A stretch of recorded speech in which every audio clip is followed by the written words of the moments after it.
Are you a crier? Um, I'm a Cancer. I'm not a crier, but I have my moments where it all builds up and it just tends to come out. Mm-hmm. Like on a normal day, we fussing or something, or I'm in my feelings. I'm not gonna cry, but if it's given like, bitch, it's been 2 months. I've been going through shit back to back to back. Every time I turn around, it's good, but it's a low too. I'm quite sure throughout that moment, I'm going to have a moment where I like, or even better yet, sometimes like I could be watching a movie or watching a TV show, and I'll feel the empathy through the TV, and then Yeah, the tears will just start coming out through that way. that's what gets me. But then Yeah, there's also like how I'm feeling at the time. I'm not gonna say I'm not a crier, but it's like I'm not sitting here to just be crying. So it's like, okay, I'm crying now, it's coming out, but the TV is the reason that it released out. You get what I mean? yeah, yeah, yeah. So yeah, that's really how it be.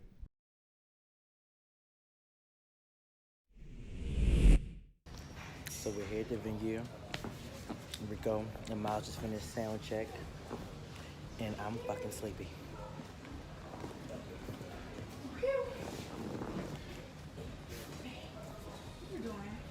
Vlogging. Hello. I just finished sound check. Ready? Yeah, we're gonna go to the stores now. Down.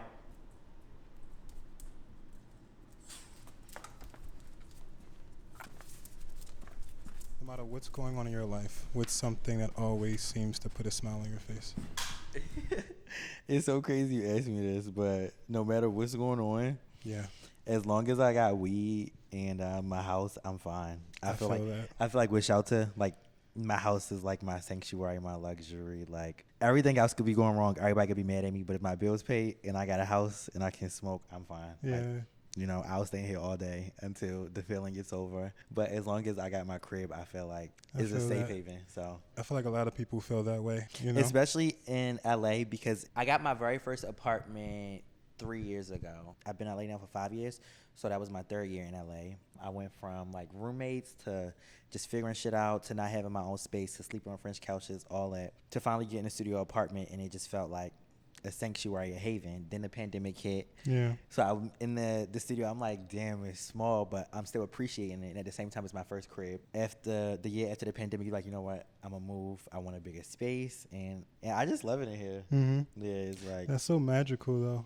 yeah, it's You know? really crazy because the way it happened, I will always just sit there and pray and try to figure out like, bro, when am I gonna have my own space, or when is it gonna come from being in roommates? Like I've been Yeah. through some of the most wildest situations, from like sleeping on my friends' balconies. The balcony. Listen, the thing is, the balconies is like it's shaped. The balcony is set to face a courtyard, so it's like enclosed. Okay. So it's like still a balcony, but like it would be a couch out on the balcony, and I have my weed out there. Shit. I usually be getting in at like 3 a.m. anyway from partying and shit. So I go right to the balcony, still lit, Yeah. and I just be out there smoking, chilling all night. Probably fall asleep around like 5 a.m. Wake up around like 8 and shower and going about my day. Nah, I love that for you. Yeah, so Yeah. I think me going through that has really like just all my different experiences has put me in a place where I'm way more just like open to life and just like, Yeah, it really puts things in perspective. yeah, way in perspective. Like, Mhm. yo, this shit could be here today, but next week it all could be gone. So it was like really appreciated Right now, living it. a lot of real successful folk have some of those stories. You know, going Yeah, from like- couches to now I have my own space. I think honestly what it is like that rock bottom. And until Yeah. you hit that rock bottom, or you know what it feel like, or you at that place where you like, damn, like, what the fuck? I Mhm. really feel like once you hit that spot, you know that feeling. So now it's only growth. Like you can only go up. It's your responsibility to make sure you never get to that place again.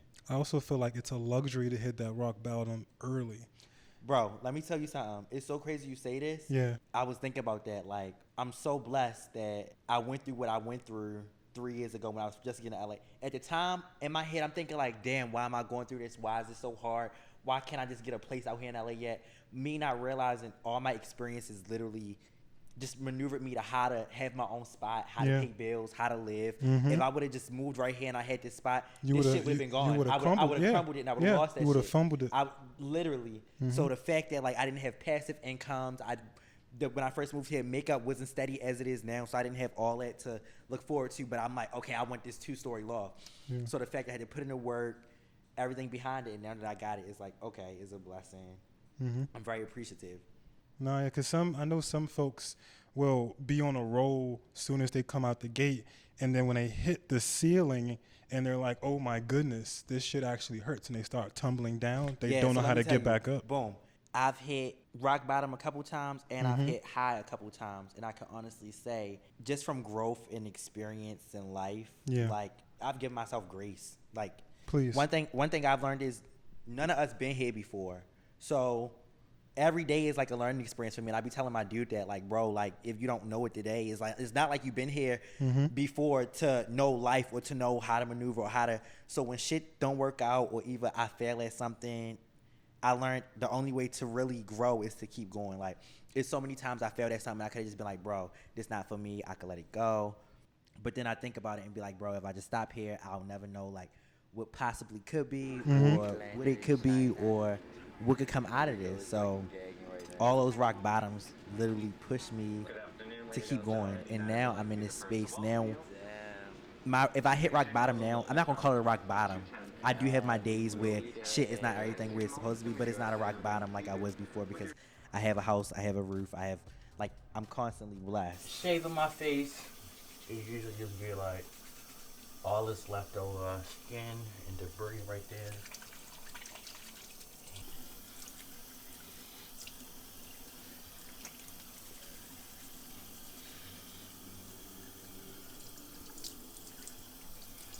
I haven't had a haircut since I actually got a haircut last Monday. Yeah. But my facial hair grows like a madman. Is insane. So man, I can't get a good mustache to save my life. Bro, you want to know what's something crazy? My barber, he's fire, but bro, he do not know how to cut my fucking mustache.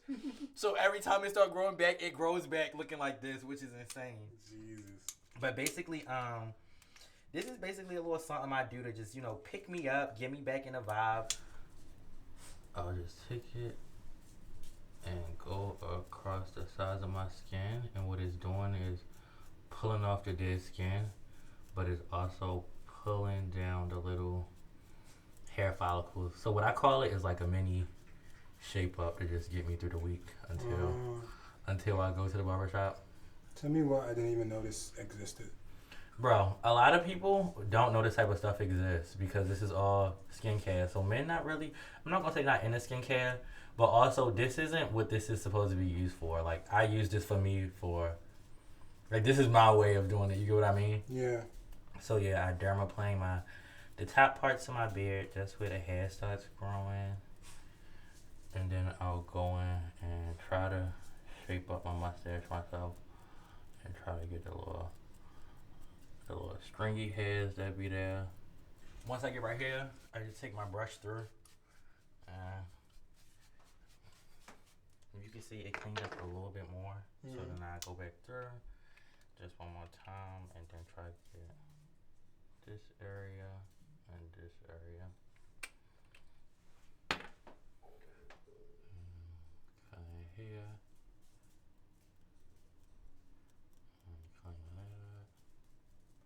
And like, I be knowing what shape I would like my mustache to be, and then I be trying to tell him, and he never gets the shape right. It's not hard. It really is not. Like, I'll be like, do I gotta go buy some clippers myself and start shaping myself up? Yes.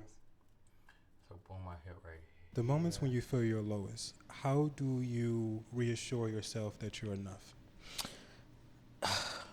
Let me tell you, one thing that I don't really talk to a lot of people about this because I just been keeping a lot of shit to myself. Yes. But when I first started doing makeup, social media wasn't as fast paced as it is now. Yeah. And with time growing, it's so many new artists coming out daily, so many fire artists coming out daily that I have to, I'm not gonna lie, sometimes I'd be like, damn, like this shit fire, like this person fire, this artist work is fire, blah, blah, blah. But then I remember my path I had and where I was to where I'm at now. Yeah. And honestly, all of my accomplishments I've accomplished so far, I think about them and then I dwell on it and I let it go. I understand that. I do the same. Yeah, like, you know, I'll shut off from the it's already now, it's very few people that I talk to daily. But even when I am going through shit, like, I'm not the type that's when I'm going through shit, like, I'm going to broadcast it to the world and to the internet and all that shit. Like, I'm very much like, to yourself. I'm very to myself. I'll smoke. because at the end of the day, what I know about all of this is the only person that can pull me out of that hole is me. Is you, yeah. So me sitting here broadcasting to X, Y, and Z, or telling her how I felt, or telling him, is not really going to do anything but just keep making the feelings come up more. Because you have to keep re-explaining it, and you think of new things to be upset about. Yeah, exactly. So my thing is always, okay, it happened, dwell on it. I'm very upset. I'm in this feeling. I'm in this moment. But how can I get myself out of this? A lot of times when I get to that, I'll start writing. Like, I always just refer back to my goals. Like, anytime I'm in a headspace where I don't know what to do, or I'm just like, I'm feeling like, bro, like, am I lost? Like, what is going on? I just start writing. And I'm not a writer. I'm not no writer. Bitch, a lot of the shit be scrapped or, like, just real quick written. But I'll just start writing my goals down or my manifestations. And a lot of times that'll just put my head back on, like, okay, bitch, you got this done. Last month, you literally had this manifestation and it happened. So, therefore, this month, this could happen. Get your head back in the game. Just start taking these steps to get back. And a lot of times, that'll really just, like, put my head back on straight.